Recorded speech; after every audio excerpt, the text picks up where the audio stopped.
बिस्मिल्लाहिर्रहमानिर्रहीम, अस्सलामुअलैकुम, good morning. मैं हूं आपकी होस्ट शहरबानो आवान और सुनो पाकिस्तान में मेरे साथ हमेशा से हैं अजीम राना। और हम ये उम्मीद करते हैं, ये तवक्को करते हैं, ये दुआ करते हैं अब जहाँ होंगे खैर वाफियत से होंगे, अपने प्यारों के साथ होंगे, आपके दिन का आगाज़ भरपूर अंदाज में मुस्बत सोच के साथ हुआ होगा। और वैसे शहरबानो, रोज़ाना की बुनियाद पर हम कोई ना कोई अच्छी बात तो अपने नाज़रीन के साथ शेयर करते ही हैं, और कोई ना कोई लेकिन हमारा ज़िंदगी का एक्सपीरियंस भी हाँ, कोशिश करते पर्सनल हैं शेयर एक्सपीरियंस भी शेयर करते करते हैं, एडवाइस भी एक हम कोशिश करते हैं कि अपने नाज़रीन तक पहुँचाएँ। तो बात आज हम करेंगे जी रवादारी और बर्दाश्त की, क्योंकि आज इंटरनेशनल टॉलरेंस डे भी है। इस हवाले से हम डिटेल्स में भी जाएँगे, लेकिन उससे पहले बुनियादी तौर पर जो आए आए रोज़ हम पाकिस्तान में रहते हुए, पाकिस्तान के बतौर शहरी और शहर लाहौर के बेसिकली बतौर शहरी जो एक्सपीरियंस करते हैं, ट्रैफिक। वो ट्रैफ़िक, वहाँ पर भी हमें इसका एक एलिमेंट नज़र आता है कि रोड बिल्कुल पर भी अदम अदम बर्दाश्त। बर्दाश्त नज़र आती है जी। बिल्कुल रोड्स पे मैं भी जब निकलती हूँ और आई एम श्योर सभी निकलते हैं, तो मैंने अक्सर ये देखा कि कवानीन की तो खिलाफवर्जी की ही जाती है, बिल्कुल। लेकिन उसके साथ साथ जब खिलाफवर्जी करने पर आप किसी के साथ एक्सीडेंट का निशाना बन जाते हैं या फिर आप उसकी गाड़ी को ठोक देते हैं, तो उसके बाद जब वो शख्स बाहर निकलता है तो बजाय ये कि आप उससे माजरत करें, आप आगे से लड़ाई और झगड़े को प्रेफर करते हम हैं। लोग शहरबानो कहीं पर भी माजरत के साथ बर्दाश्त का मुजाहरा नहीं करते। नहीं करते। वैसे बड़े ही आला मिजाज और आला इखलाक की ये मिसाल है कि अगर आप कहीं पर अपने गुस्से को काबू में रख लेते हैं वाह, वाह, वाह। और आप अपने अंदर बर्दाश्त ले आते हैं, लेकिन ज़्यादातर ये होता है कि ट्रैफिक से लेकर आप कहीं भी किसी सरकारी दफ्तर में लगी क्यू तक, इवन कि कैंटीन में लगी क्यू तक, वहाँ पर जो कैंटीन लाइन में, होती अच्छा है। कैंटीन में हम लोग क्योंकि बच्चे थे, बड़ी बर्दाश्त थी, हम लाइन नहीं तोड़ते थे, लेकिन अब हम बड़े हो गए हैं और हम लाइन को फॉलो नहीं करते और हम कवानीन को भी फॉलो नहीं करते, लेकिन उसके बावजूद जब हम गिल्टी होते हैं तो बनिस्बत ये कि हम उस पर माफ़ी मांगें, हम उस पर कुछ महसूस करें कि हम गलत हैं, हम आगे से हमारे अंदर बर्दाश्त खत्म हो चुकी हुई है। हम आज बर्दाश्त बर्दाश्त के बारे में वैसे बात करना बड़ा ज़रूरी भी है, क्योंकि इंटरनेशनल टॉलरेंस डे जैसा हमने जी। आपको बताया था, तो इस दिन की थोड़ी सी डिटेल्स भी आपके साथ हम शेयर करते जाते हैं। और वो ये है कि जी 16 नवंबर 1996 को अक़वाम मुत्तहिदा की जनरल असम्बली ने पहली बार इस दिन को मनाने की इजाज़त दी थी और फिर 2005 में ये दिन पहली दफ़ा मनाया गया था। अब ये है कि जी एक तो बात है टॉलरेंस की, बर्दाश्त की इनफरादी सतह पर, फिर एक बात है बहैसियत कौम, आपकी पूरी कौम के अंदर कितनी बर्दाश्त है। और उसका मुज़ाहरा भी हम देख ही रहे हैं कि जो एक होता है जी इन्फीरियॉरिटी कॉम्प्लेक्स, एक होता है सुपीरियॉरिटी कॉम्प्लेक्स। मेरे ख्याल से ये मसला जो है ना अदम बर्दाश्त वाला, ये जन्म लेता है जब आपके अंदर सुपीरियॉरिटी कॉम्प्लेक्स आ जाता है कि जी Exactly. मैं सबसे अबतर हूँ, मैं सबसे कमाल हूँ और जो बाकी लोग हैं वो बदतर हैं, बदतर वो हैं। नीचे हैं, मेरे से निचली मैं ज़ात अकले है। कुल हूँ, मैं जो कर रहा हूँ, जो कह रहा हूँ वो सही है। इसकी अगर जिंदा मिसाल की बात की जाए तो फ़लस्तीन जो है वो इसका जीता जागता मुजाहिरा है और आज अदम ही बर्दाश्त का जहाँ पर मुज़ाहरा किया जा रहा है। अदम बर्दाश्त का मुजाहिरा किया जा रहा है। 41 दिन हो चुके हैं, जुल्म और बर्बरियत की इंतहा कर दी गई है फ़लस्तीनियों पर। हम तो सिर्फ दुआ ही कर सकते हैं। तो हमारी दुआ है कि आज किसी फ़लस्तीनी पर बम ना गिरे और ये भी दुआ है कि आज किसी इसराइली फ़ौजी की राइफल से शोला ना निकले। जी बिल्कुल, और ऐसा ही होता है कि जब कुछ कौमें ये समझ बैठें कि वो सुपीरियर हैं बाकी कौमों से, तो फिर अपने आप को मनवाने के लिए, अपनी चौधराहट को कायम करने के लिए इस तरह की जो गलतियां हैं वो करती हैं, इस तरह के जो बैनुल-अक़वामी असूल हैं उनको पामाल किया जाता है। और हमारी ये दुआ है कि फ़लस्तीनियों पर जो मुश्किलात के पहाड़ तोड़े जा रहे हैं, वो जल्द से जल्द ये मुश्किलात उनकी कम हों, मुश्किलात ख़त्म हों, और साथ ही साथ जो मकबूजा कश्मीर में लोग हैं, जो मज़लूम वहाँ पर हैं, उनके लिए उनके भी हमारी साथ दुआएं हैं। जो गैर इंसानी सलूक किया जा रहा है उसमें भी अल्लाह करे कि वो भी अमन से सुकून से रहें, क्योंकि अगर सिचुएशन देखें तो वो दोनों साइड्स पर सेम है और इंडिया जो है वो बिल्कुल फॉलो करता है इजराइल को इस सारे मामले बिल्कुल जी, पर। और ज़िंदगी अपने मतलब से गुजारने का तो एक बुनियादी हक है और इसको बैनुल-अक़वामी सतह पर तमाम ममालिक एक्सेप्ट भी करते हैं, राइट टू लिव। अपनी आप मर्ज़ी के साथ अपने मज़हब को आप अपनी इबादत भी कर सकते हैं, ये भी इंटरनेशनली एक्सेप्टेड है। अपने एग्जैक्टली। बिलीव्स को आप एक्सरसाइज कर सकते हैं, ये भी इंटरनेशनली एक्सेप्टेड है, लेकिन अदम बर्दाश्त की वजह से ये सब कुछ हो रहा है। इस पर बात करने के लिए हमारे साथ मौजूद हैं सीनियर तज़ियाकार हैं, बैनुल-अक़वामी उमूर के माहिर अब्दुल सत्तार साहब। बहुत शुक्रिया सर आपके वक्त का। इस सहूनी रियासत की अगर बात की जाए तो गज़ा में जंगी कवानीन को रोंदा जा रहा है, खिलाफ वर्जी की जा रही है, बच्चों पर हमले किए जा रहे हैं, अस्पतालों को निशाना बनाया जा रहा है। कतर की सालिसी में यरगमालियों की रिहाई के बारे में हम देख रहे हैं, किरदार सामने आ गया है। इसराइल हमास को शिकस्त दे पाएगा? एक ये बताएं, मुज़ाकरात क्या हो पाएंगे, क्योंकि सीज़ फायर की बातें होना शुरू हो गई हैं, अब इस्लामी ममालिक भी आगे बढ़ रहे हैं, वेस्ट की जानिब से भी आवाज़ें आना शुरू हो चुकी हैं। क्या लगता है आने वाले दिनों में सीज़ फायर हो जाएगा? जी, आपकी आवाज़ बहुत कम आ रही है। जहाँ तक आपने मुज़ाकरात की बात की, तो यकीनन दुनिया की में हर मसले का हल आफ्टर ऑल मुज़ाकरात होता है। दूसरी आलमी जंग में कोई 70 मिलियन के करीब लोग मरे, 7 करोड़ के करीब लोग मरे, जी। कई शहर तबाह हुए। उसके बावजूद उसका आखिरी हल जो है वो मुज़ाकरात की शक्ल में ही हुआ। तो मुज़ाकरात के मामले में जो है वो इज़राइल को लचक दिखानी पड़ेगी, क्योंकि ये एक तरफ़ा बात तो है नहीं, ये दो तरफ़ा बात है।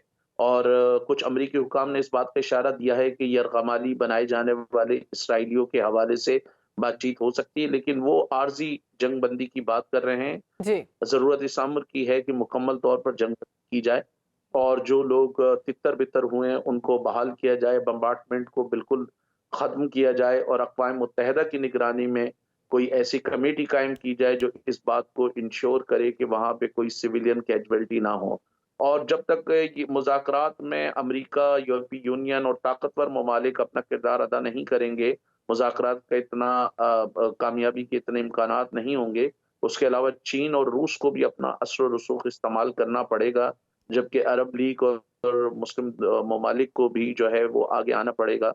ये सिर्फ़ एक तरीके से नहीं होगा, आलमी ताकतों का जब तक इसराइल पे दबाव नहीं होगा, मुज़ाकरात बहुत मुश्किल है। अब अब्दुल सत्तार साहब, अभी अगर हम अमेरिका के अब तक के किरदार का जायज़ा लें, तो आप क्या असेस करते हैं सारी सिचुएशन को?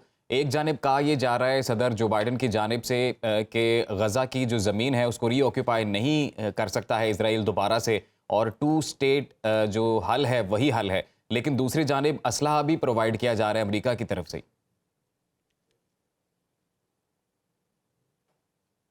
देखिए, अमेरिका का ये तो जंग के एस्पेक्ट को या पहलुओं को देखना चाहिए कि सेकंड वर्ल्ड वॉर की तबाही के बावजूद, जिसमें मैंने बताया कि 70 मिलियन से ज़्यादा लोग मरे, 7 करोड़ से ज़्यादा लोग मरे।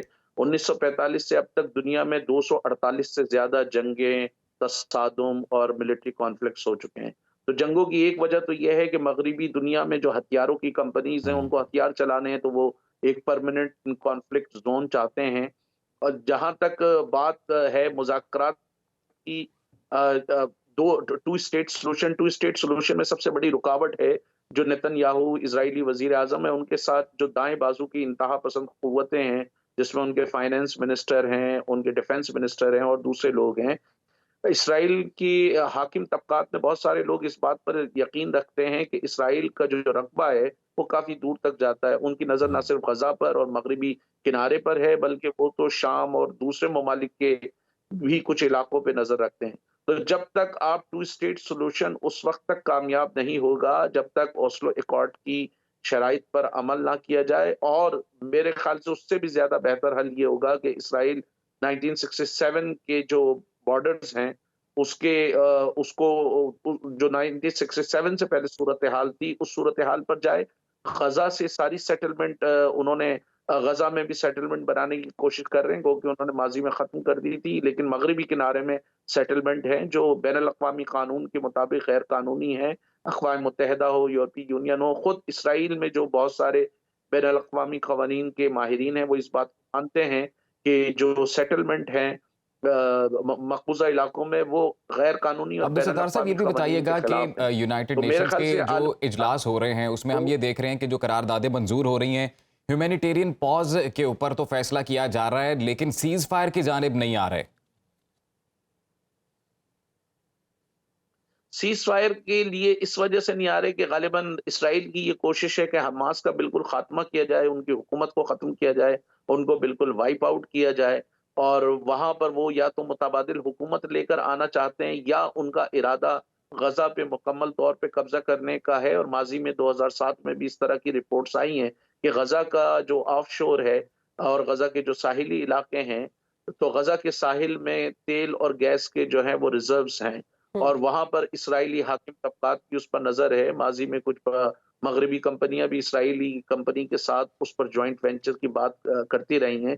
तो ये भी एक एस्पेक्ट है कि लेकिन एक इस्राइल में ये भी ख़्याल है कि हमास को हमेशा के लिए ख़त्म किया जाए, ताकि ये उनके ख़्याल में ये दर्द-ए-सर है जो बार-बार उन पर हमले करता है और कॉन्फ्लिक्ट क्रिएट करता है। तो ये जो सीज़ फायर नहीं हो रही, ग़ालिबन इस्राइल की ये कोशिश है कि हमास को मुकम्मल तौर पर, सियासी तौर पर और अस्करी तौर पे ख़त्म किया जाए, जी। ताकि वो दोबारा 7 ऊपर टाइप जी के बिल्कुल, हमले ना कर सकें। उनके जो वज़ीर-ए-आज़म हैं नेतन्याहू, उनकी जानिब से ये भी कहा गया है कि हमास को पैगाम दिया गया है कि हमास का कोई भी ठिकाना अब हमारी नज़रों से दूर नहीं है।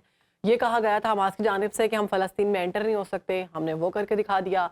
उसके बाद उन्होंने कहा, ये कहा गया था कि अस्पतालों पर नहीं हमला कर सकते, हमने वो करके दिखा दिया। तो अब हमास को एक क्लियर कट मैसेज दे रहे हैं कि वो तमाम लोगों जो जो यरगमाल किए गए हैं या जिनको अगवा किया गया है, कैद किया गया है, उनको रिहा कर दें, वरना हमास तक पहुंचना हमारे लिए मुश्किल नहीं है। क्या समझते हैं इस सारी सूरत हाल में हमास मुकाबला कर सकेगा? बहुत मुश्किल है। देखिए, रिवायती जंग में सबसे बड़ी जो बात होती है वो अददी बर्तरी होती है। अगर किसी इलाके को एक 5 दहशतगर्दों ने किसी इलाके में घुस गए या किसी जगह पे घुस गए और इस हम्म। इलाके को अगर 50,000 सिपाही जो है उस इलाके का मुहासरा कर लें तो वो 5 दहशतगर्द 50,000 सिपाहियों से कितनी देर लड़ सकते हैं। जी। तो इसराइल की जो मिलिट्री ताकत है वो इस रीजन में सबसे पावरफुल है।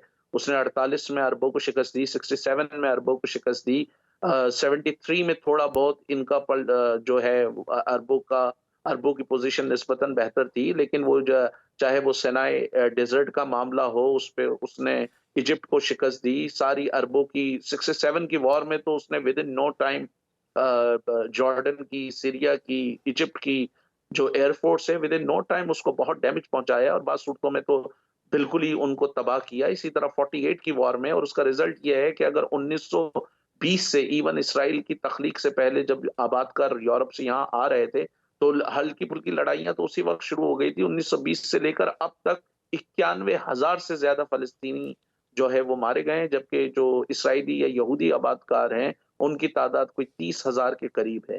तो इनको बहुत ज्यादा नुकसान हुआ है फलस्तीनियों को।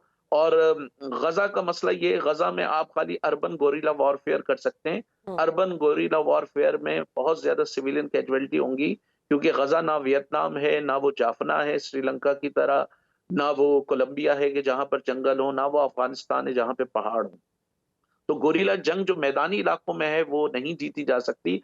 और उसकी हमारे सामने एक मिसाल ये अब्दुल सत्तार साहब, आपको क्या हिंदुस्तान के लगता है पंजाब कि किस वजह पंजाब से के जो मैदानी इंटरनेशनल इलाका था ऑर्गेनाइजेशन है, और वहां बिलखसूस यूनाइटेड नेशंस या ओआईसी को हम देखें तो ये ऑर्गेनाइजेशंस हमें टूथलेस नज़र आती हैं कि क्यों इंसानी हकूक़ की जो बारहा खिलाफ वर्जी की जा रही है इसराइल की जानिब से, वॉर क्राइम्स के लिए अकाउंटेबल नहीं किया जा सका अब तक, क्योंकि पहली दफ़ा नहीं है कि इसराइल ने इस तरह से हमले किए।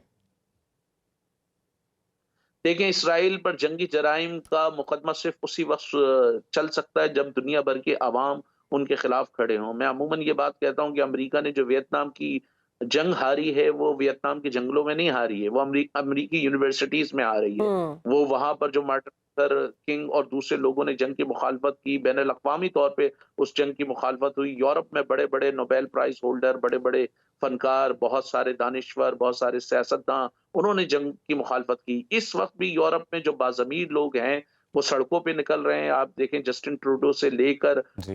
बड़े बड़े जो वज़राए आज़म हैं मुख्तलिफ ममालिक के, उनका घेराव कर रहे हैं अवाम।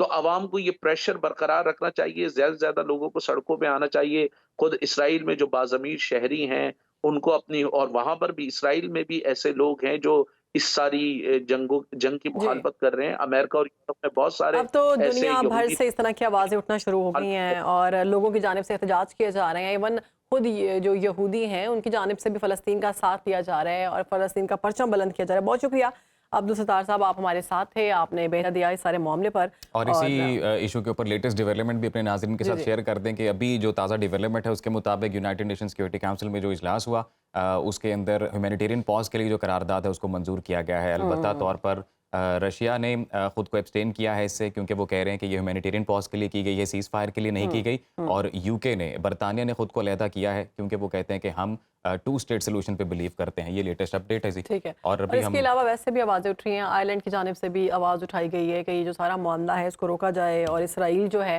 ये बर्बरियत का निशाना बना रहा है, जो कि गलत है। कैनेडियन वज़ीर आज़म ने भी ट्वीट किया है इस पर, और कल हमने बताया था कि बरतानवी पार्लियामेंटेरियन हाँ जी, वो भी करारदाद लेकर आए हैं। कॉर्बिन वो भी करारदाद लेकर आए हैं। उन्होंने भी वोटिंग की बात की है कि सीज़ फायर होना चाहिए और ये जो सब कुछ हो रहा है ये जो है खिलाफ वर्जी की जा रही है इंसानी हकूक़ की।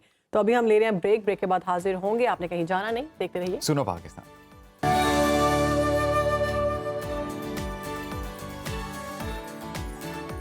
तो जनाब इलेक्शन की आमद है और मुलाकातों के भी सिलसिले हो रहे हैं, दौरे भी हो रहे हैं। नून लीग की जानिब से बड़ा अहम दौरा तो किया गया। तमाम जमातों की जानिब से इस वक्त बातें शुरू कर दी गई हैं और बिलखसूस जो दो जमातें हैं, पीपल्स पार्टी उनकी एंड जानिब पीटीआई, से लेवल प्लेइंग फील्ड का Level शोर playing मचाया जा field। रहा है और नून लीग जो है वो धड़ाधड़ इलेक्शन कैंपेन कर रहे हैं। बलूचिस्तान का दौरा किया गया है और अगर हम बात करें बिलावल भुट्टो जरदारी की तो पिछले दिनों में वो बड़े फॉर्म में नजर आ रहे थे। उनकी जानिब से बड़े सख्त बयानात भी दिए गए हैं और बाकी जो जमातें हैं उन्होंने वो तो शोर बाबर मचा करवाया रहे हैं। है मियां साहब को कि जी आप लाहौर और पंजाब की तरफ तवज्जो दें, आप हाँ। एक दो सीटों के लिए दूसरे सूबों में ना जाएं। क्यों खार हो रहे हैं आप? उसके बाद जो सबसे अहम बात थी वो फैसल करीम कुंडी साहब की जानिब से बड़ा तंजिया एक अंदाज में उन्होंने मुबारकबाद दी है नून लीग को। उन्होंने कहा जी मुबारक हो, आपको बाप मिल गया है और नवाज शरीफ जो है वोट को इज्जत दोगा बयानिया लेकर अब लंडन छोड़ ही आ चुके हैं। तो उन्होंने कहा कि बाप मिल चुका है उनको।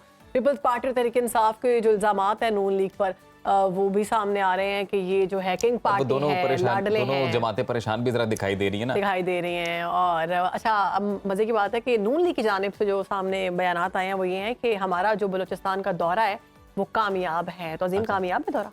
अच्छा, ये तो काजी साहब से पूछते हैं। सईद काजी साहब हमारे साथ मौजूद हैं। काजी साहब बहुत शुक्रिया आपके वक्त का। तो सबसे पहले यही सवाल आपके सामने रखते हैं कि नून लीग की जानिब से कहा यह जा रहा है कि दौरा बलूचिस्तान कामयाब रहा है, क्या कहेंगे आप? देखें, किसी बड़े आदमी ने कहा था कभी कि हिस्ट्री रिपीट्स इटसेल्फ। तो उसकी तस्वीर एक और बड़े आदमी ने की थी कि yes, first as a tragedy, second as a farce. यानी पहले तो एक ट्रेजेडी अलमिया के तौर पे और आप मजाक के तौर पे। तो अब जो तारीख अपने आप को दोहरा रही है, ये मजाक से ज्यादा कुछ नहीं है।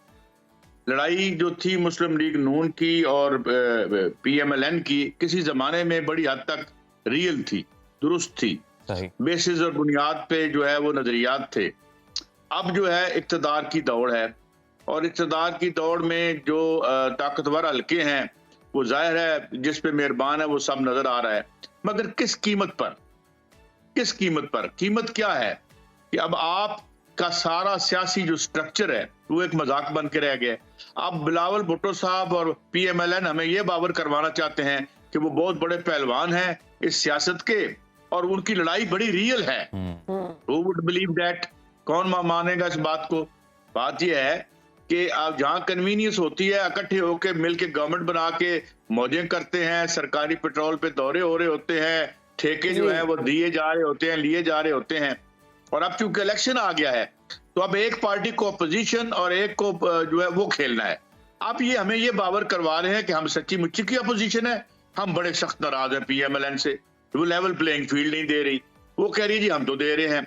तो अब लोग ये मानने को तैयार नहीं है। जिस तरह मुझे दोबारा याद आता है ना, अदाकार नन्ना मरहूम को किसी ने कह दिया, पीटीवी पे न्यूज कास्टर नहीं आया तो उन्होंने कहा जरा आज खबरें तो पढ़ दे। उसने नन्ना साहब ने कहा पढ़ तो दूंगा, मानेगा कोई नहीं। अब ये खबरें पढ़ रहे हैं, मान कोई नहीं रहा। अच्छा काजी तो साहब, नून लीग को किंग पार्टी का नाम दिया जा रहा है मुखालिफिन की जानिब से, पीपल्स पार्टी की जानिब से, पीटीआई की जानिब से, और नवाज शरीफ को लाडला कहा जा रहा है। ये इस टाइम लाडले हैं। इससे पहले चेयरमैन पीटीआई के बारे में ये वर्ड जो है, ये टैग जो है ये दिया जाता था कि बड़े लाडले हैं। तो क्या ये लाडले का जो टैग है पाकिस्तान में ये स्वैप होता रहेगा? वाकई लाडले हैं नवाज शरीफ साहब? मैं इससे आगे जाके बात करूंगा। जैसे अंग्रेजी में कैपिचुलेशन कहते हैं। अच्छा, कि बिल्कुल लेट जाना।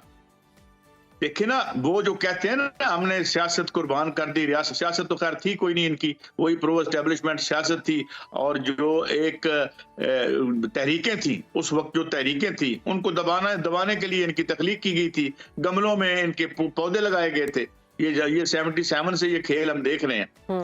मगर अब ये मैं समझता हूँ ये लाडले नहीं है, ये मुलाजम है। अब ये लाडले वाली कहानी कोई नहीं रही। ठीक। अब जो है ताकत के मरकज पूरी तौर पर एक तरफ शिफ्ट हो चुके हैं। तो काजी साहब, आपने भी लेटने की जैसे बात की, तो आपको लगता है कि जो सियासत है वो जीरो सम गेम के तहत होनी चाहिए? क्योंकि पॉलिटिक्स, तो कहा जाता है कि politics is an art of possibilities. तो ये तो तमाम सियासी जमातों का हक है कि वो कोई ना कोई रास्ता निकालें इक़्तिदार में आने के लिए। देखते हैं, जब पॉलिटिक्स बन जाए art of making money and then protecting it afterwards, having earned it, इसको हासिल करने के बाद उसके बचाव की मुहिम बन गई है। अब इसमें एक बात देखें, लॉबिंग अमेरिका में हो रही होती है जी। अमेरिका से चिट लेनी है, फिर आके इधर पाकिस्तान से भी कहीं से चिट लेनी है। तो भाई कौन सा आर्ट ऑफ पॉसिबिलिटी रह गया? क्या आर्ट ऑफ पॉसिबिलिटी है ये? तो काजी साहब, फिर क्या आपको इस लग रहा है सारी- कि साइफर वाला मामला दुरुस्त हो सकता है? मुझे नहीं पता दुरुस्त है या नहीं है, लेकिन उसमें खान साहब को फिलहाल जो है वो बाहर आने का उनका कोई मुझे जो है इशारा नहीं मिल रहा कहीं से। साइफर दुरुस्त है या नहीं है ये अदालत फैसला कर लेगी, या इस मुल्क के अवाम भी देख रहे हैं, वो भी फैसला कर सकते हैं ये किस हद तक दुरुस्त है। मगर सवाल ये है कि इस वक्त जो जितना भी अवामी एलिमेंट है जी या सियासत में जो उसकी मुदाखलत पूरी और कुल्ली तौर पर जो है बंद है। बाकी ऊपर की लेवल पे जो मल्लाती साजिशें हैं, जोड़ तोड़ है, इलेक्टेबिलिटी के नीचे से भी रग निकल गई है। ये इलेक्टेबल भी इलेक्ट नहीं हो सकते जब तक इनके सर पे हाथ न फेरा जाए। इलेक्टेबिलिटी भी नहीं रही। यही मैं कहने लगी थी कि जो नून लीग ने इलेक्टेबल्स के लिए दरवाजे खोले हैं, क्या अब इलेक्टेबल्स का जादू चलेगा? भाई मैं ये कह रहा हूं कि अगर 1-2 का 4 ना हुआ तो ये भी नहीं जीतेंगे। अगर ये भी नहीं जीतेंगे, इसलिए मैं ये कह रहा हूं कि सियासत पाकिस्तान अपने एक मोमेंट ऑफ ट्रूथ की तरफ जा रहा है। और सिर्फ पाकिस्तान नहीं, अगर आप पूरी दुनिया में लिबरल डेमोक्रेसी का हशर देखें तो जरा ट्रंप को देख लें। ट्रंप मुसीबत बन गया उनके लिए भाई। अब उसको भी कोई अदालतों में दाएं बाएं करने की कोशिश हो रही है। तो ये नहीं कि वो कोई लीडर है या डिलीवर कर सकेगा, कतई नहीं कर सकेगा। वो भी एक मतलब नीम, मैं से क्या कहूं कि फातुर लकल टाइप ही है सामान। मगर क्या है कि ये सारे जितनी अलामतें, ये अवाम की बेचैनी है, अवाम की तलाश है। अवाम बड़ी डेस्परेटली कोई ढूंढ रही है ऐसी लीडरशिप जो कि उसकी, अब आप पूरी दुनिया में देखें, पूरी दुनिया सरापा एहतजाज है गजा पर, यानी पूरी जराइम पेशा घूमते हैं एक तरफ है वैसे। काजी साहब, अवाम तो डेस्परेट है, इक़्तिदार चाहते हैं वो भी कि लोग जो हैं वो अवामी राय से ही मुंतखब हो आके आए इक़्तिदार में, लेकिन हम दूसरी जानिब पॉलिटिकल पार्टीज़ को देखते हैं कि वो भी डेस्परेट हैं इक़्तिदार में आने के लिए। साबिक आर्मी चीफ कमर जावेद बाजवा साहब ने तो क्लियर कट ये कह दिया था कि इस्टेब्लिशमेंट का पॉलिटिक्स के साथ अब कोई लेना देना नहीं है, उसकी कोई इन्वॉल्वमेंट नहीं है सियासत में। तो क्या ये समाज जो सियासी जमातें हैं ये जानबूझकर खींचती हैं? देखें, कोई एब्सोल्यूट टर्म्स में कोई ये बात नहीं कह सकता। पहली बात, और ये मैं मुगालता आपका निकाल दूं, इस पूरे ग्लोब पर कोई ऐसा मुल्क नहीं है जहां पर एस्टेब्लिशमेंट ना हो और उसका रोल ना हो। कौन कह सकते? अमेरिका में जो 2 उम्मीदवार आते हैं वो एस्टेब्लिशमेंट के आशीर्वाद के बगैर, कभी आप अगर आइन देखें, कॉन्स्टिट्यूशन देखें अमेरिका का, तो भाई उनकी 2 पावरफुल कमिटीज होती हैं जो 2 बंदों को कहती है कि तुम चलो भाई बेटा आपस में इलेक्शन लड़ो। उसके बाद भी फैसला वोट नहीं करता, उसके बाद इलेक्टरल कॉलेज करता है। और इलेक्टरल कॉलेज पे ये बाइंडिंग नहीं होता कि अगर कैलिफोर्निया स्टेट में ए उम्मीदवार जीता है तो इलेक्टरल कॉलेज का वोट ए को मिले, वो बी को भी दे सकता है। इट्स अ कंट्रोल्ड वर्ल्ड, कोई डेमोक्रेसी नहीं है, नाम इसका रखा हुआ फ्रॉड। नेतन्याहू एक जराइम पेश आदमी है, आज इक़्तिदार से बाहर हो तो उसके मुल्क में उसके खिलाफ पर्चे हैं और पूरी दुनिया को खाक और खून में डुबो दिया उसने। तो इसलिए मैं ये कह रहा हूं कि this is an age of the failures of liberal democracy, जिसे सरमायादाराना जमहूरियत जिसे आप कहते हैं। ये सरमाए का नंगा खेल बन गया है, ये सरमाए की लौंडी बन गई है बेसिकली। और ये प्रॉब्लम है। इसके लिए पॉलिटिकल मूवमेंट्स की जरूरत है ताकि इसको बाजियाब करवाया जाए और इसे अवाम की चौखट पे वापस लाया जाए। जो फिलहाल कम नजर लैटिन अमेरिका में हमें बहुत सी ऐसी नजर आती हैं, कामयाबियां नजर आती हैं अवाम की, वेनेजुएला हो चाहे बोलिविया हो। काजी साहब, फिर मसला तो सियासी जमातों का है ना कि इनको चाहिए कि मिल बैठ कर। भाई ये लिमिटेड कंपनियां हैं। सियासी जमात कौन सी होती है? पहले मेरे अब्बा जी ने, फिर मैं, फिर मेरा बच्चा आएगा। हौसनी मुबारक को किसी ने कहा यार तुम तो डिक्टेटर हो, तुम तो डिक्टेटर हो। कहते नहीं, आपको हक है, मेरे आइंदा 2 बच्चे होंगे, उनमें से आप एक को मुंतखब कर लें। तो ये कौन सी पॉलिटिकल पार्टियां? काजी साहब, ये भी आवाजें उठ रही हैं कि कोई भी जीत जाए, पाकिस्तान में जो हुकूमत है वो कौमी ही चलेगी और ऐसे कामयाबी सामने नहीं आएगी। तो आप देख रहे हैं इंतखाबात में उसके बाद हुकूमत में ये देखें आपको इस वक्त जो आपकी हालत है, आपकी टोटल वसूलियों से भी आपका कर्जा अदा नहीं हो रहा, सूद नहीं अदा हो रहा। आपको 25-30 बंदों की कैबिनेट चाहिए, 13 बंदे लेके आएंगे, फिर उनको 4-4 वजारतें देंगे, फिर 80 आपकी वजारतें, तो कैसे? और फिर ये जो अब दोबारा इसहाक डार साहब आएंगे, ये जो जीनियस है माशाल्लाह, जो है ये जिन्होंने जिस इस नहज आपकी मैशत नेपाल, भूटान, बांग्लादेश, इस रीजन में कोई मुल्क ऐसा नहीं है जिससे बदतर ने इन्होंने मिलजुल के ना कर दियो। उसमें चाहे हफीज शेख हो, चाहे पीटीआई का दौर हो, चाहे किसी का दौर हो, इन्होंने all of them according to their time span, जितना वक्त इनको मिला, 3.5 सालों में उसने बेड़ा गर्क किया, बाकी 40 सालों में इन्होंने बेड़ा गर्क कर दिया। और अब क्या हाल है हमारे पास? कि वह हम उसी अत्तार के लड़के से दवा ले रहे हैं जिसने हमें इस जगह पे पहुंचाया है। तो आई थिंक देखिए अभी मुझे लगता है कि फरवरी और आज में बड़ा वक्त है, और जिसे कहते हैं कि 1 week is a very long time in politics. तो आने मेरा यही राय है कि इस मुल्क की आइंदा सियासत का मैशत जो है, सियासत का जो स्क्रिप्ट है वो मैशत जो है वो तय करेगी। काजी साहब, वैसे अभी जो इंटरिम सेटअप और इदारों की जानिब से माफियाज के अगेंस्ट एक ऑपरेशन किया गया है और उसके समरात भी नजर आए हैं हमें, इकोनॉमी थोड़ी बेहतर होना शुरू हुई है, अलबत्ता में ये मेकशिफ्ट अरेंजमेंट से निकलकर अब जो देरपा हल है उसको तलाश करना है। तो ये आपका ये अभी मफरूज़े के तौर पर अगर हम तस्लीम कर लें कि नून लीग इक़्तिदार में आती है तो क्या इकोनॉमी से रिलेटेड इसी पॉलिसी को आगे बढ़ाया जाएगा? I don't think so. पहली बात तो ये है कि ये इतनी दस्ते नगर होगी कि कभी इसे बाप वाले जो हैं वो मांग रहे होंगे। देखिए ना, अब ये क्या है, स्टेक होल्डर्स कौन होते हैं, मांगते क्या है? हमें सिंध के अवाम के हकूक चाहिए, वो हकूक चाहिए या एमपीएम को वजारतें चाहिए, पोर्ट और शिपिंग की वजारत चाहिए जो बड़ा मोटा माल है जिसमें। तो ये देखिए, ये सारे आवा इस तरह से बिगड़ा है कि ये केक में से मुझे कितना हिस्सा मिलेगा, ये होगी आपकी पॉलिटिक्स। बिलावल भुट्टो जरदारी इंतखाबी मैदान में उतरने के लिए भी तैयार हैं, साथ नवाज शरीफ को मशवरे भी देते हैं कि आप पंजाब पे ध्यान दें, आप सिंध की तरफ ना आए क्योंकि आपको यहाँ पर 1-2 सीट मिलेगी। और ये भी कहा जाता है कि जो वजीर आजम है वो बिलावल भुट्टो जरदारी बनेंगे। उसकी अगर ऑपोजिट देखें तो कहा जाता है कि नवाज शरीफ के साथ डील डन हो गई है और इलेक्शन में सारी सेटलमेंट हो चुकी हुई है। तो किस चीज को इशारा दे रहे हैं?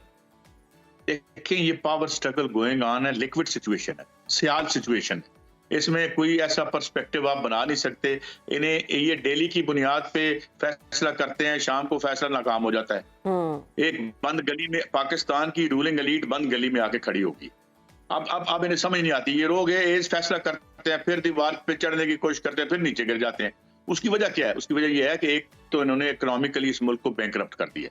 आप देखें ना, तो आपके 2-4 बिलियन आपके फॉरेन एक्सचेंज। अब इंडिया में क्या है, इंडिया और हमारा फर्क क्या है? वो $550 बिलियन पे प्रिजाइड ओवर कर रहा है और हर किस्म के जराइम कर रहा है मोदी बैठ के। वाई? बिकॉज 30 से 40 करोड़ और वाइब्रेंट इकोनॉमी है। जो भी है, वैसे गुर्बत की जिल्लत कम नहीं है वहां पे, झोपड़पट्टियां वहां की देखें आप। लेकिन हम क्या करें, हम तो किसी जोगे नहीं रहे ना। हम तो असल जर खा गए। यहाँ की कोई दुनिया की रूलिंग एलीट नहीं है जो वारदात नहीं करती, मगर वो क्या करती है कि ऊपर जो मलाई बनती है उसमें से थोड़ा सा चोरी करके घर ले जाती है। वो ये सारा दूध कप देख के ही घर ले गए हैं। जी सईद काजी साहब, बहुत शुक्रिया सर आपके वक्त का। आपने अपना कीमती वक्त निकाला, सुनो पाकिस्तान को वक्त दिया और जो ओवरऑल सिचुएशन है उस पर अपना तज्जिया पेश किया। तो नाजरीन, आप कहीं मत जाइएगा, हम जाएंगे ब्रेक की जाने, वापस आएंगे, मजीद इंफॉर्मेटिव स्टोरीज आपके साथ शेयर करेंगे। देखते रहिए सुनो पाकिस्तान।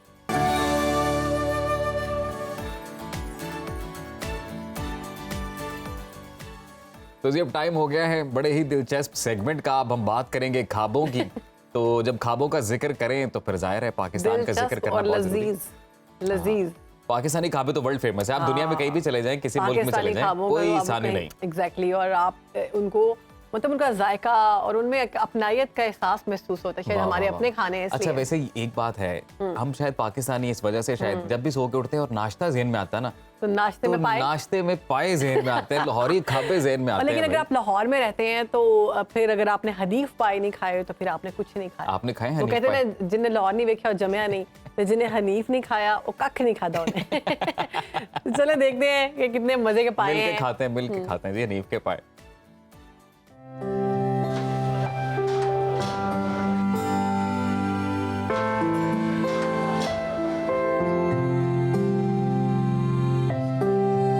लाहौर अपने ख्वाबों की वजह से बहुत मशहूर है। लाहौर की जिस गली कूचे में जाएं, खानों की महक अपनी तरफ खींच लेती है। इसी में एक नाम हनीफ पाए का भी है, जो कई दहाइयों से न सिर्फ लाहौरियों बल्कि दुनिया भर में मुकीम लोगों के दिलों पर राज करता है। छोटे और बड़े पाए में जायके के साथ अपना खास मुकाम रखता है।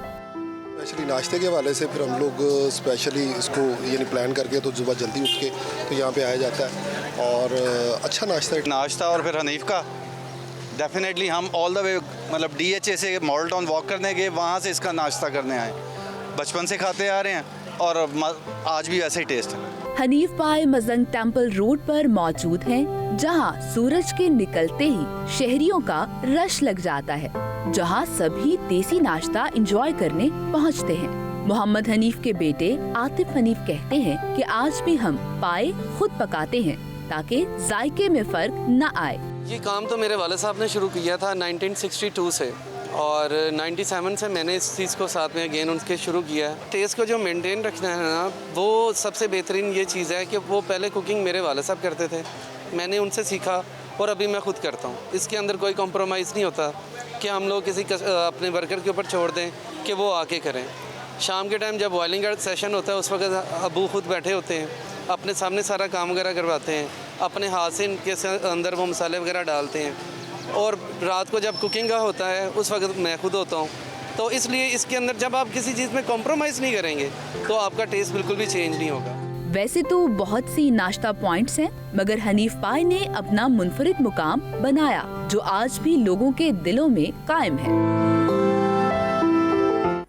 वाह वाह वाह, क्या बात है। हमारे प्रोड्यूसर साहब से मेरा पैगाम है कि प्रोग्राम खत्म होते ही मुझे हनीफ सीरी पाए चाहिए। इससे बड़ा जुल्म नहीं है कि आप इतने मजे के खाने हमें प्रोग्राम के दौरान दिखाते हैं और पावे कहते हैं बनाने भी देखिए। ते कोई कोई जानता। हाँ, वाह वाह, क्या बात है। तो अभी वक्त ब्रेक का, ब्रेक के बाद हाजिर हो गए, कहीं जाना नहीं आप।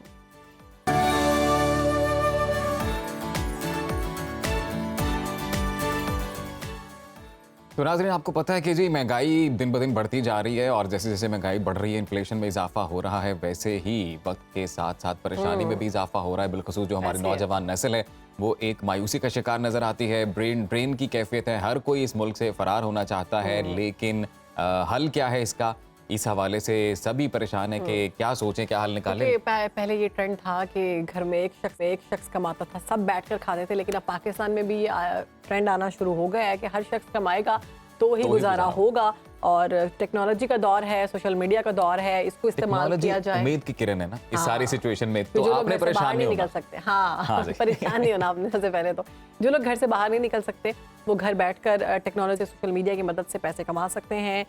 तालीम याफ्ता, कम तालीम याफ्ता जो हैं वो सोशल मीडिया प्लेटफॉर्म से पैसे कमा सकते हैं और कमा भी रहे हैं। बहुत सी मिसालें हैं।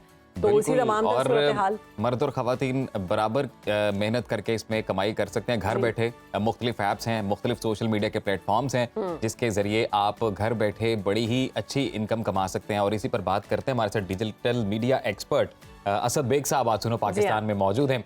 असद साहब, बहुत शुक्रिया आपके वक्त का। सर, सबसे पहले तो एक बुनियादी और अहम सवाल ये कि पाकिस्तान में इस वक्त कौन कौन से ऐसे प्लेटफॉर्म्स हैं जिनकी मदद से पैसे कमाए जा सकते हैं?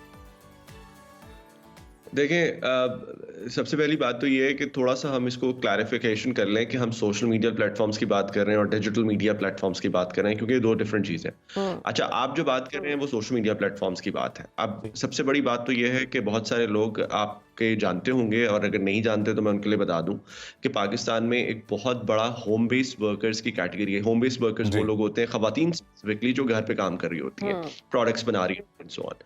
तो उनकी एक बहुत बड़ी कैटेगरी वो है जो कि फेसबुक से एक्चुअली अपनी चीजें बेचती है। तो सबसे पहली तो ये चीज आपके जहन में आ जानी चाहिए कि अगर if you are in any kind of services, किसी भी किस्म का आप कोई प्रोडक्ट डेवलप कर रहे हैं, तो सबसे पहले तो आप फेसबुक को इस्तेमाल कर सकते हैं उसको बेचने के लिए। मार्केट प्लेस ऐप्स हैं, OLX हैं, सो ऑन। नंबर 1। नंबर 2, अब ये आपने बहुत वर्ड एक सुना होगा पाकिस्तान में। अच्छा, मुझसे बहुत सारे यंग लोग पूछते हैं फ्रीलांसिंग हम किस तरह कर सकते हैं। ये एक बहुत अच्छा पाकिस्तान में ट्रेंड है, और मैं बड़ी खुशी होती है देख के कि जो यंग लोग हैं वो बहुत सारे प्लेटफॉर्म्स ऐसे हैं, फाइवर है और एंड सो ऑन, जहाँ पे वो अपनी सर्विसेज ऑनलाइन जो है वो लोगों को दे सकते हैं। मसलन ग्राफिक डिजाइन एक बहुत पॉपुलर सर्विस है जो कि मुझे लगता है कि पाकिस्तान की सूरत में लोग फिर कंपनीज उनसे कांटेक्ट करती हैं, होती है, फिर जॉब्स आप टेकअप कर सकते हैं and so on so fourth, right. So freelancing की जो कैटेगरी है उसमें मुझे लगता है कि अगर आप ने बात की कि वो जो लोग जो हैं ऑन द साइड हसल अंग्रेजी में कहते हैं उसको करना चाहते हैं, तो वो क्या हो सकता है। तो सबसे पहले तो ये है कि अगर मैं इन्यूमरेट कर दूं आपके लिए, नंबर 1 जो ग्राफिक डिजाइन का है काम, मुझे लगता है कि वो बहुत इंटरेस्टिंग है और बहुत आराम से उसकी जॉब्स वगैरह मिल जाती हैं, नंबर 1।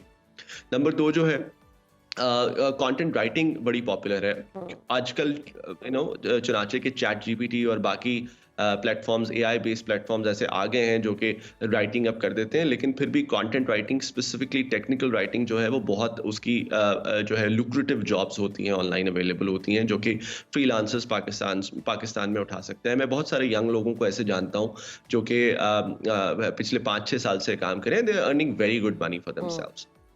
और नंबर 3 जो कि आपने अपने स्टार्ट में खुद ही बात की कि जो होम बेस्ड वर्कर्स हैं वो अपनी सर्विसेज बहुत सारी ऐसी हैं जो कि वो मार्केट कर सकते हैं फेसबुक पे, मार्केट प्लेस पे एंड सो ऑन। मसलन आपको मैं बताऊं कि जो होम बेस्ड वर्कर्स हैं ऐसे जो कि बाहर जाके अपनी सर्विसेज करते हैं, मसलन प्लम्बर्स वगैरह हैं, इवन वो तक भी OLX पे आप चले जाएं बिल्कुल तो ऑनलाइन आपको सर्विस अवेलेबल मिल है। जाती है। अच्छा असद, हम देखते हैं सिर्फ सोशल थोड़ा सा मीडिया ऐप्स की अगर बात की जाए, इंस्टाग्राम, फेसबुक, यूट्यूब। सॉरी, मैं एक बात ऐड कर दूं जी जी इसमें।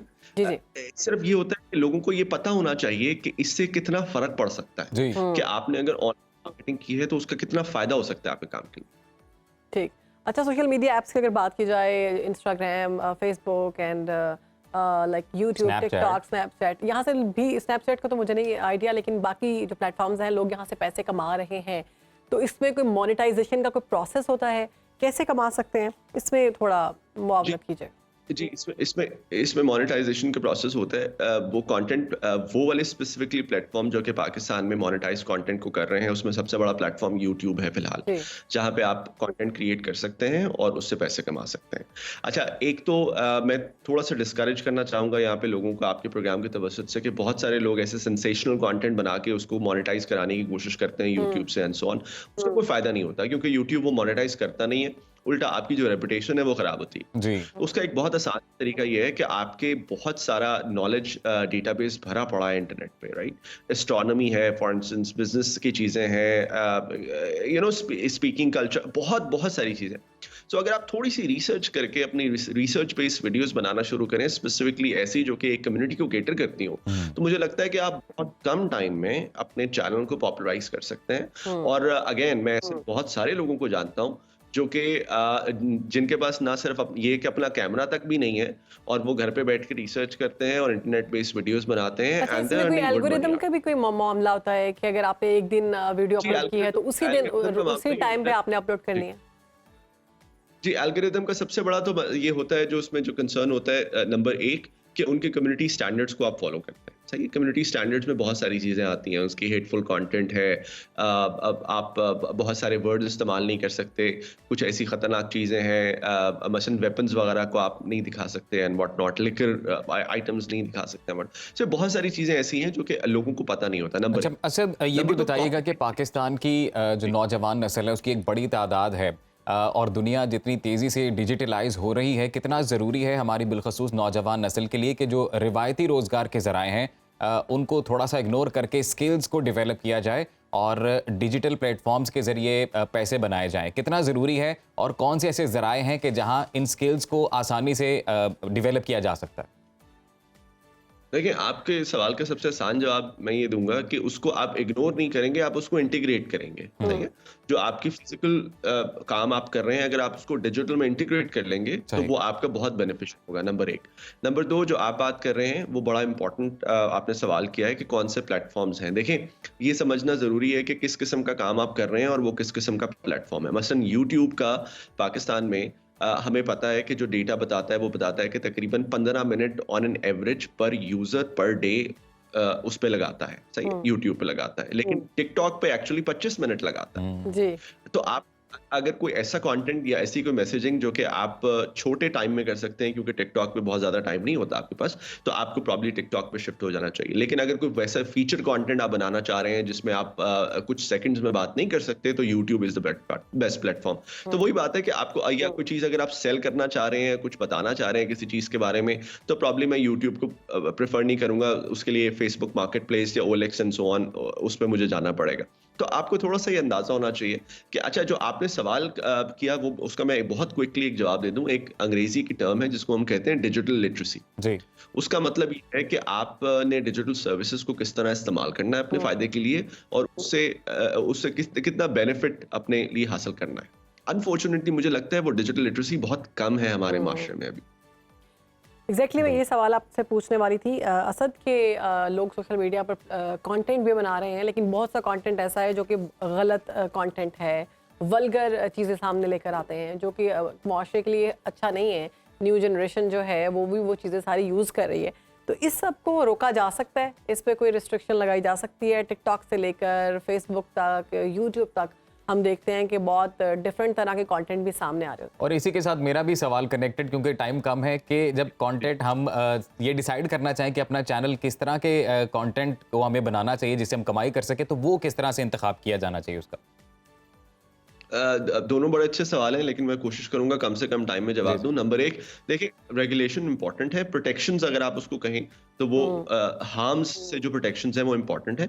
लेकिन देखिए इस वक्त मसला ये है कि अभी हम चीज़ों को खोलने की कोशिश कर रहे हैं, अभी हम बिजनेस डेवलप करने की कोशिश कर रहे हैं। ये दोनों चीज़ें साथ साथ नहीं होती हैं। मैं बहुत सारे लोगों को समझाने की कोशिश करता हूँ। अभी हमें फोकस करना चाहिए ज़्यादा इस चीज़ पे कि हम अपना जो इंटरनेट है उसको एक मार्केट प्लेस किस तरह बनाएं, अपनी डिजिटल इकोनॉमी को किस तरह करें। हमारा ज़्यादा फोकस उस पर होना चाहिए, ना कि अभी फिलहाल हम फौरी तौर पर रेगुलेशंस और चीज़ों को बंद करने की साइड पे हम जरा कम सोचें और खोलने की साइड पे इकोनॉमी वाली एंगल से जरा थोड़ा सा ज्यादा सोचें। जो आपने सवाल किया, दूसरा सवाल वो ये कि प्लेटफॉर्म्स, देखें ये बड़ा इंपॉर्टेंट है। ये वही बात मैं कर रहा हूँ कि जो डिजिटल लिटरेसी के कोर्सेज हैं आपके यूथ को वो लेने पड़ेंगे।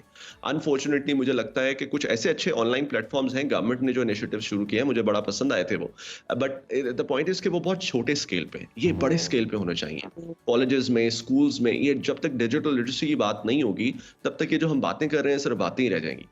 ठीक, बहुत शुक्रिया असद, आपने हमें वक्त दिया और बहुत अहम टॉपिक है जिस पर आपने बात की और हम सबकी मुआवनत सिर हासिल गुफ्तगू हुई और आई एम श्योर कि हमारे जो व्यूवर्स हैं उन्होंने उठाया इस सेगमेंट से। और बाकी यही असद बेग साहब ने बड़ी अहम बात की है कि जी डिजिटल लिटरेसी को बढ़ाना ज़रूरी है, ताकि हर खास व आम को ये पता चल सके कि जब वो अपना कोई चैनल बनाना चाहते हैं रोजगार क्या कुछ कमाने के करना लिए, होगा। तो उसके लिए किस तरह का कंटेंट बनाया जाए। तो अभी वक्त एक ब्रेक का, ब्रेक के बाद हाजिर होंगे। आपने कहीं जाना नहीं, देखते रहिए सुनो पाकिस्तान।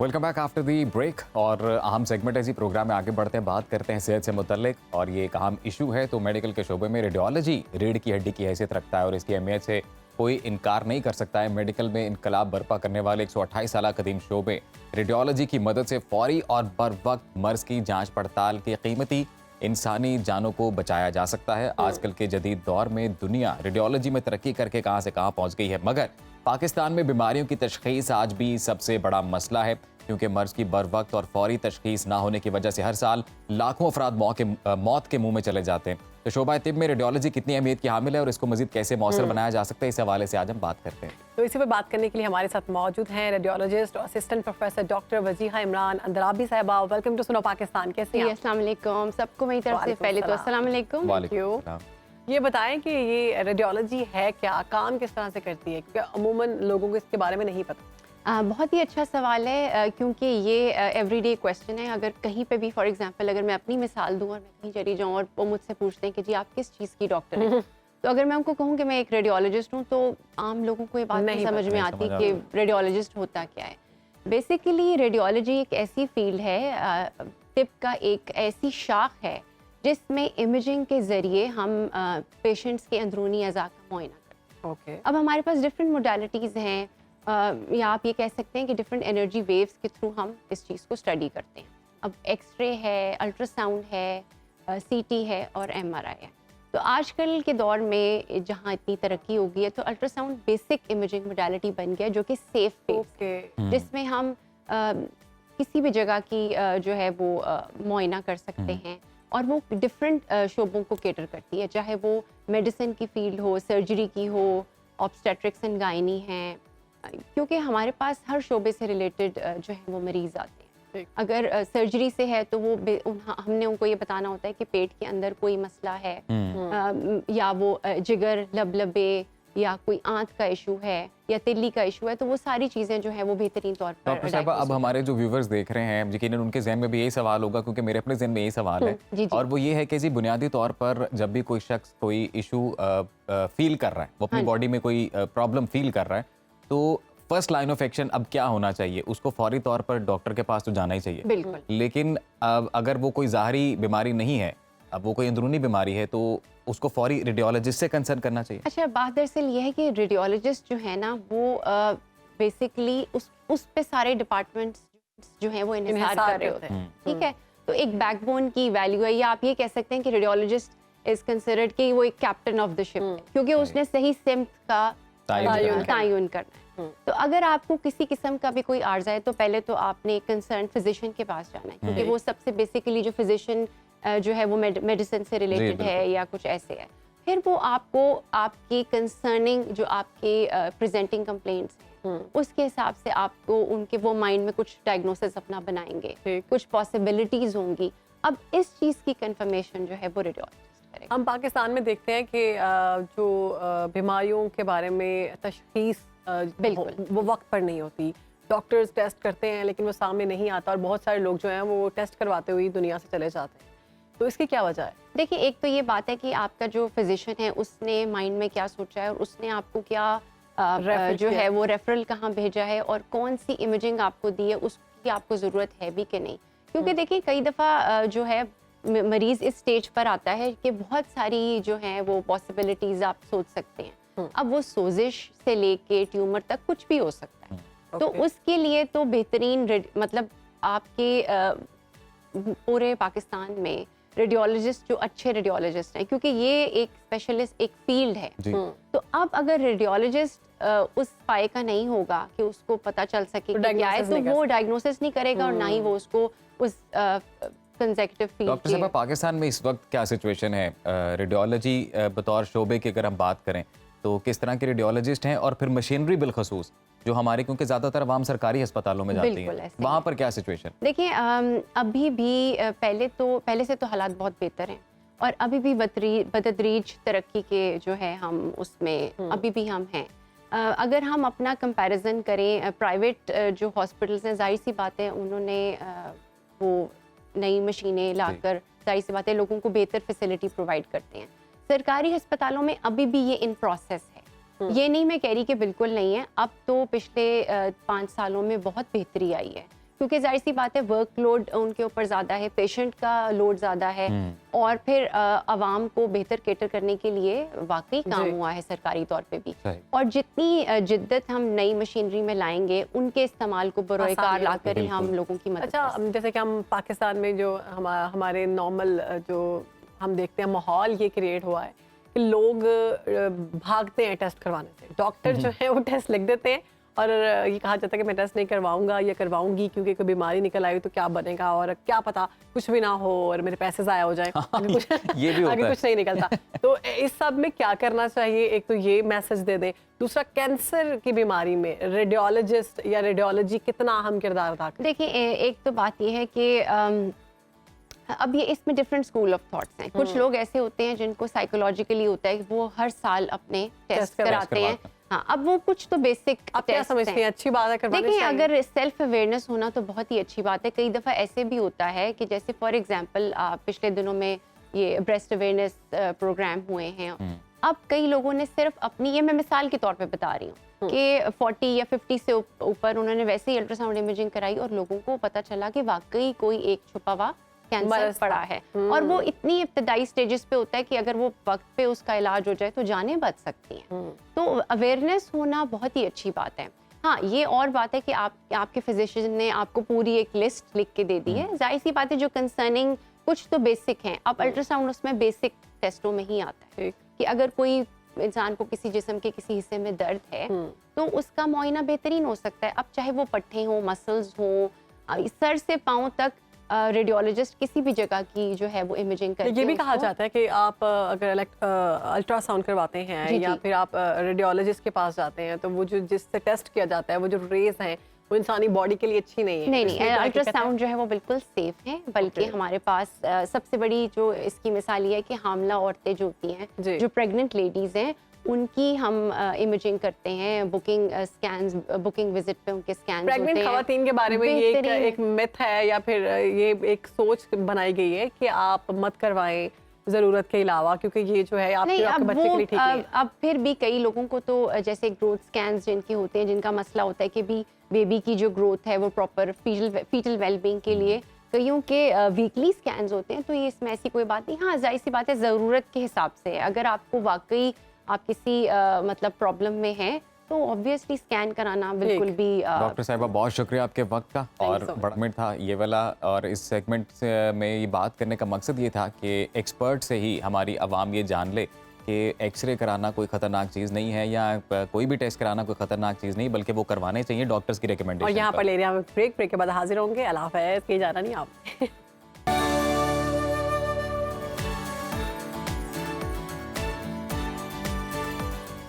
नाज़रीन, इंसानी मुआशरा एक गुलदस्ते की तरह है और जिस तरह गुलदस्ते में मुख्तलिफ़ किस्म के रंग बिरंगे फूल होते हैं जो कि उस गुलदस्ते की खूबसूरती में मज़ीद इजाफा करते हैं, इसी तरह से सकाफ़त, रस्म व रवाज, कौमी रिवायात, खाने, ज़बान, फ़ैशन, मौसीकी, मेहमान नवाजी, फ़नून लतीफ़ा समेत मुख्तलिफ़ शोबे मुआशरे की खूबसूरती को चार चांद लगाते हैं और दुनिया भर में तहज़ीब व सकाफ़त की शनाख्त का जो बड़ा एक ज़रिया है वो फ़िल्मी सनत है या ड्रामाज़ हैं। एक दौर था जब दुनिया भर में पाकिस्तान के ड्रामे हमारी सकाफ़त की पहचान थे, किसी तारुफ के मोहताज नहीं थे, बल्कि पाकिस्तान की आवाम की तरबियत का काम जो है वो टेलीविज़न के मीडियम के थ्रू किया जाता था। और उसके असरात फिर हमने पड़ोसी ममालिक में भी देखे हैं कि जहाँ हिंदुस्तान में बिलखसूस जब फिल्में बनाई गई और फ़न अदाकारी के जो रमूज़ सिखाने वाले इदारे हैं वो पाकिस्तानी ड्रामों से इस्तिफ़ादा हासिल करते रहे और उसका एतराफ़ भी उन्होंने किया है। तो पाकिस्तान के शेर और अदब पर भी इन ड्रामों के गहरे असरात मुरतब हुए हैं और ड्रामों के ज़रिए फिर ज़िंदगी के फ्रेमवर्क में ऐसे मनाजिर भी तख्लीक किए गए हैं जिनकी छाप फ़नून लतीफ़ा के हर शोबे में दिखाई देती है। इस पर बात करने के लिए हमारे साथ बड़े ख़ास मेहमान खास गेस्ट मौजूद हैं हमारे पास। पाकिस्तान के मारूफ ड्रामा निगार हैं, अदाकार हैं, शायर हैं, इफ्तिखार अहमद इफ़ी साहब। वैसे तो वो किसी तारुफ के मोहताज नहीं है, मगर उनके बारे में मुख्तसर सा बताऊंगी मैं कि वो शायर भी हैं, मुसन्निफ़ भी हैं, कई किताबें लिख चुके हैं। शुरा-ए-फाक ड्रामा जो सीरियल परिजाद, वहाँ पर बाकमाल किरदार की उन्होंने एक्टिंग भी की है, ट्रैवलर भी हैं। मतलब इतने सारे काम कैसे करते हैं ये उन्हीं से पूछेंगे। तो सबसे पहले तो आपको वेलकम करते हैं सर, कैसे हैं आप? हमारी जिस तरह से ड्रामा इंडस्ट्रीज़ का एक दौर होता है ना, किसी ड्रामे का कोई ना कोई दौर होता है, किसी एक मखसूस दौर में वो ड्रामा बड़ा मशहूर होता है, तो इसी तरह से परिजाद का एक दौर था, या अभी भी है मेरे ख्याल से, और उसके डायलॉग्स बड़े फेमस हुए, उसके जो एक ट्रेंड सेटर बना मेरे ख्याल से वो। तो आप ओवरऑल अपना एक्सपीरियंस बताएं कैसा रहा? देखिए, ज़िंदगी में जब अल्लाह ताला ने किसी को कुछ देना होता है ना, तो मैं बड़ा मुख्तसर बता दूं, मैं खुदा और मोहब्बत नहीं कर सका था बावजूद। अच्छा। उसके बाद रग से बिस्मिल नहीं कर सका बावजूद। मैं शॉर्ट करता हूँ स्टोरी को। तो मेरे जो दोस्त थे, जो आपके थिंक टैंक्स होते हैं शोबिज़ में, वो कहते थे यार इफ्तिखार जे तू है कितना होंगे ना 2 ड्रामे हो पता नहीं की हो जाना। और मैं हमेशा मुस्कुराता था क्योंकि मैं बड़ा शाकिर आदमी हूँ और मुझे पता है मेरे मालिक ने मेरे लिए जो रखा है वो मुझे मिलना है। बेहतरीन रखा होगा। आप यकीन कीजिए कि जब मार्च में मुझे इसकी ऑफर आई थी तो मैंने इनकार कर दिया था। मैं तुर्की से आया था और मैं कुछ लिख रहा था उन दिनों। सितंबर में दोबारा कॉल आई कि जी एक रोल है वो आपसे करवाना है। अवान की आई तो मैंने उसको कहा, मैंने कहा अब भगाना था। मैं उस वक्त मैं लेता था 50 हज़ार रुपये पर डे काम करता था। मैं कहा यार लाख रुपया लवांगा। उन्होंने कहा ठीक है आ जाओ। वाह, अब इखलाकी दबाव आ आपने गया। सोचा नहीं मैं 1.5 लाख मांग लेता? नहीं ये भी काफी था। एक मेरे ऐसे एक्टर के लिए लाख रुपए पर डे बहुत होता है। बहुत बड़े एक्टर हैं। अब जब मैं वहाँ गया और वो रिकॉर्डिंग की तो रात को अम्मी ने, मैंने इस्लामाबाद से लाहौर फ़ोन किया तो मैंने करी कौन सा ड्रामा करने गया? मैं कहा अम्मा वो कोई परिजाद है, कुछ चल रहा है। कहती हाँ वो कराची पहुँच गया। जब मेरी 70 साल की माँ ने ये कहा ना कि कराची पहुँच गया, मैं कहा यार लगता है हिटेगा। मैं अपने लिखे हुए ड्रामे नहीं देखता। हाँ अम्मी देख रही थी मेरी।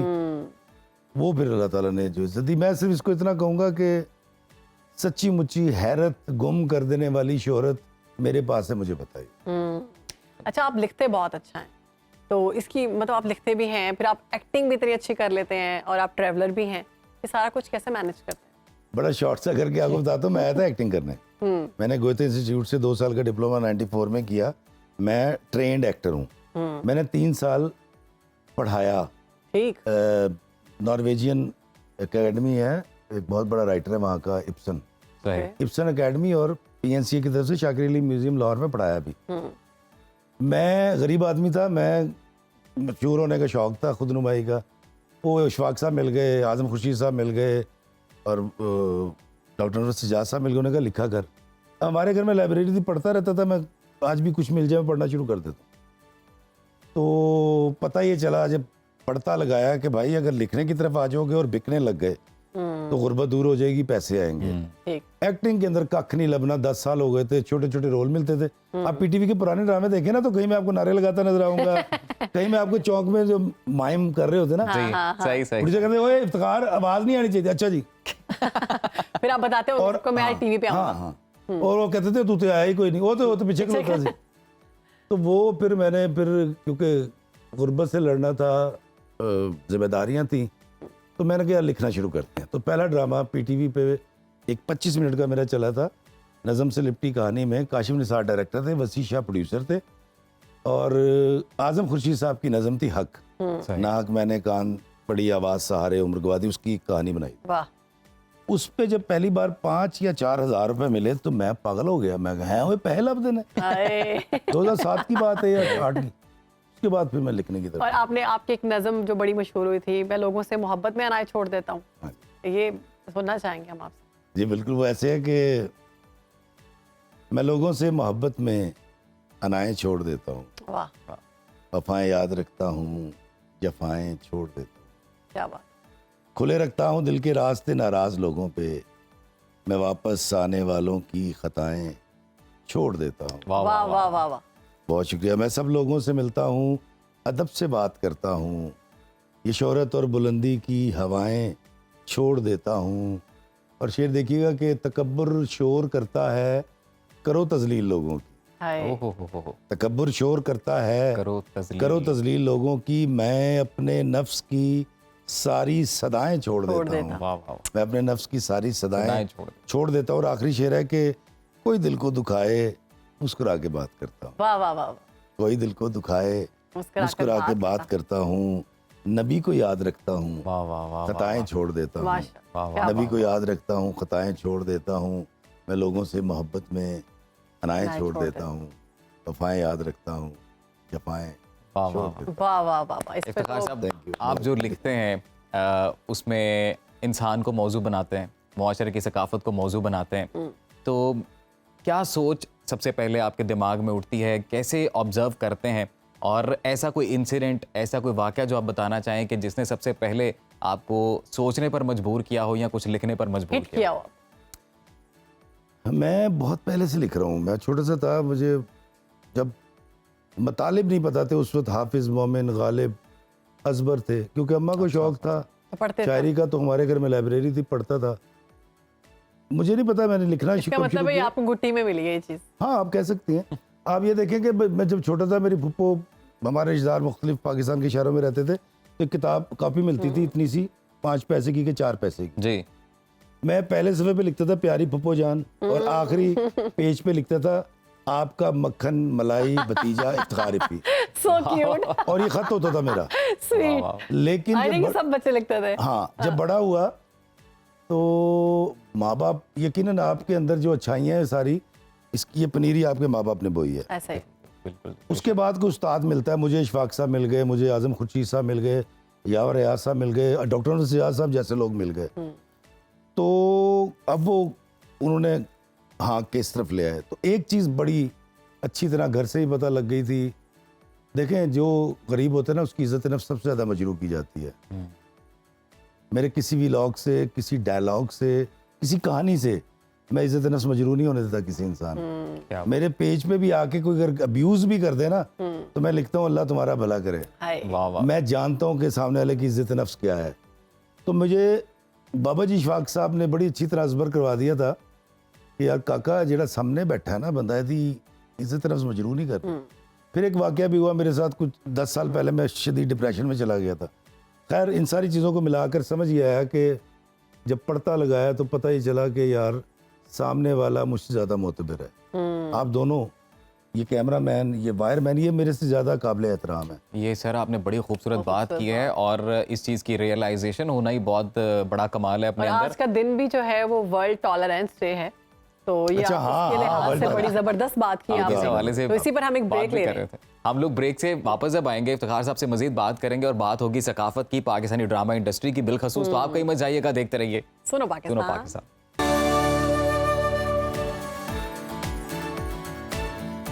खुशामदीद जी, इफ्तिखार इफ़ी साहब हमारे साथ मौजूद हैं, और ट्रैवलर भी हैं, पाकिस्तान के परचम के साथ, पाकिस्तान के पासपोर्ट के साथ मुल्कों की सैर करते हैं, ट्रैवल वर्ल्ड रिकॉर्ड बनाना जा रहे हैं, वर्ल्ड रिकॉर्ड बनाने जा रहे हैं। इनसे बात करते हैं कि इतनी जगहों पे आप रहकर आए हैं, पाकिस्तान के कल्चर को आपने क्या पाया और कहाँ रहना चाहेंगे? कितने मुल्कों में आपने अभी तक ट्रैवल किया? मैं जी इस साल अल्हम्दुलिल्लाह 16 ममालिक में गया। नाइस। और बड़ा मज़ा आया। मैं आपको एक राज की बात बताता हूँ, अक्सर लोग ये पूछते हैं ना पैसा कितों आया। हाँ जी। यार मैं जिंदगी भी ये में पूछ कुछ रहा था। करने के लिए पैसा नहीं चाहिए होता, इरादा। अच्छा, नहीं पैसे के साथ ही निकल सकते हैं ना बाहर। मैंने इरादा किया, मैंने अल्लाह के हजूर रख दिया। दिसंबर के अंदर मैं, मेरी बीवी, मैं और अली मेरा बेटा, हम रोजा रसूल पे खड़े हुए थे, रात का टाइम, माशाल्लाह। नहायत सर्दी। अब जब लोग आके मिलते हैं और वो कहते हैं जी आप बहुत अच्छा वीडियो करते हैं, आप बड़े अच्छे हैं, बड़ा प्यारा कर, और कमाली भी और शायरी भी, तो आपने वो जो दिखाया था फला तुर्की वो बड़ा अच्छा था। मैंने अपनी बेगम से कहा, मैंने कहा बेगम मैं तो इरादा करने लगा हूँ एक, मैंने इरादा किया अल्लाह से, रोज़ा रसूल पे खड़े को दुआ की कि मैं पाकिस्तानी पासपोर्ट पर पूरी दुनिया को सबसे ज़्यादा एक्सप्लोर करने की कोशिश करूँगा, हो सकता है मैं वर्ल्ड रिकॉर्ड बना लूँ। दिसंबर मुके है, जनवरी तो लेके उन तक मैंने यूरोप का वीज़ा अप्लाई किया 15 दिन का। अच्छा। वहाँ जब काउंटर पे पहुँचा हूँ तो मुझे वो एम्बेसी वाले, में नाम नहीं लेता एम्बेसी का, सब कहते कि तू इथों रिजेक्ट हो जाएगा। अच्छा। तस्वीरें बना रहे हैं और कह रहे हैं कमाली साहब रिजेक्ट हो जाओगे। मैं जैसे ही अंदर घुसा कमरे में, ड्यूटी वाले तो आवाज आती स्पीकर में, इफ्तिखार इफ़ी भाई दी ग्रेट, और मैं क्या वीज़ा लग गया। और आप यकीन करें मैं शॉर्ट करता हूँ क्योंकि बस टाइम नहीं है, मुझे 2 साल का पहली बार मल्टीपल वीज़ा मिला यूरोप का। Very nice. तीसरी बात मैं करता हूँ आपको, तो इरादा, अच्छा अब मैं करता क्यों, मैं टिकट लेता हूँ सर। वहाँ आप जैसे चाहने वाले इतने ज़्यादा हैं, हर तरह की, हर ब्रांड की गाड़ी, हर तरह का होटल। वो कहते हैं कि इफ़ी भाई आपने कहीं नहीं जाना। कल्चर की अगर बात करें तो वहाँ के कल्चर, पाकिस्तान का कल्चर क्या डिफरेंस? आपने मिस किया 16 ममालिक में जाके मैं मेसी पाकिस्तान को करता हूँ जी। वहाँ पाकिस्तानी ना हो तो मैं तो एक दिन ही रह सकता उस कौम के, उन कौमों के साथ। पाकिस्तान से बेहतर मुल्क कोई नहीं है। मैं अभी आते हुए अपने बेटे से पूछ रहा था, मेरे 2 बच्चे यूनिवर्सिटी में पढ़ते हैं, 2 मुख्तलिफ। मैंने कहा यार तू निकाल, तेरे पर डे कितना फीस पड़ती है पर डे? एक ने कहा 350 पर डे सेमेस्टर की, तो जब, और दूसरे ने कहा 550। वो बड़ी अच्छी यूनिवर्सिटी में मेरा छोटा बेटा। और यार सबसे सस्ती दवाई आज भी यहाँ है, सबसे सस्ता खाना आज भी यहाँ है सर। बाहर के मुल्क में 15 पाउंड से नीचे मुझे खाना खा के दिखाएं आप, मुझे ट्रैवल करके दिखाएं आप, मुझे आप 100 पाउंड से नीचे किसी शहर में कमरा लेके दिखाएं, 100 पाउंड बड़े कम। जो अकदार नजर आते हैं वो भी तो पाकिस्तान में ही आपको मिलते हैं। बस इसका शॉर्ट बता दें, शॉर्ट फॉर्म, हमारे पास वक्त बड़ा कम है। इतने मुल्क फिर के आए हैं, कहाँ कहीं किसी मुल्क में आप रहना चाहेंगे? पाकिस्तान। वाह, मैं यहीं रहूंगा, यहीं मरूंगा और इसी मिट्टी में दफन हूंगा। इससे बेहतर मुल्क कोई नहीं है, इससे बेहतर लोग कोई नहीं है, पाकिस्तानी से बेहतर कोई कौम नहीं है दुनिया। इफ्तिखार साहब बहुत शुक्रिया सर, आपने कीमती वक्त निकाला सुनो पाकिस्तान को, आज आपने टाइम दिया और आई एम श्योर हमारे जो व्यूवर्स हैं उन्होंने इस सेगमेंट को भरपूर एंजॉय किया होगा। तो आज के लिए हमें इजाजत दीजिए, कल दोबारा आपकी खिदमत में हाजिर होंगे नए सेगमेंट्स के साथ, नई स्टोरीज के साथ। तब तक अपना और अपने प्यारों का ख्याल रखें। पाकिस्तान जिंदाबाद। जिंदाबाद। अल्लाह हाफ़िज़।